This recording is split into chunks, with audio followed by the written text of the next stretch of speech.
शिर्डीमधली साई पालखी पाहिली आहेत का? त्यामध्ये बाबांचं पालखी निघते, बाबांचा फोटो जुना आपल्याला पाहायला मिळतो आणि काही वापरलेल्या गोष्टी. अचानक माझ्या शिर्डीचा प्लॅन झाला आणि गुरुवार होता आणि द्वारका माईमध्ये सगळे जमा झाले होते. संध्याकाळचे 7 वाजले होते आणि पालखी सजवत होते.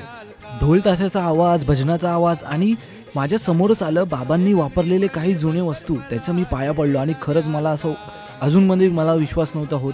त्यानंतरला बाबांची photo frame, original photo frame माझ्या डोळ्यासमोर, मी त्याच्याही पाया पडलो. त्यानंतरला आरती केली जाते. आरतीनंतरला ती पालखी सजवलेली आपण द्वारकामाईपासून चावडीपर्यंत घेऊन जातात. आणि खरंच ढोल ताशाचा आवाज आणि चावडीपर्यंत पोचायच्या आधी जरा पालखी थांबवली जाते तिथे. त्यानंतरला चावडीमध्ये बाबांची फोटो फ्रेमची पूजा केली जाते. मशाल घेऊन आपल्या बाबांच्या मंदिरापर्यंत घेऊन जातात. तीच पालखी नंतरला लगेच निघून आपल्या द्वारकामाईच्या इथे थांबून परत बाबांच्या मंदिरापर्यंत घेऊन जातात. आणि मी सुद्धा पाठीपाठी गेलो आणि बाबांचं दर्शन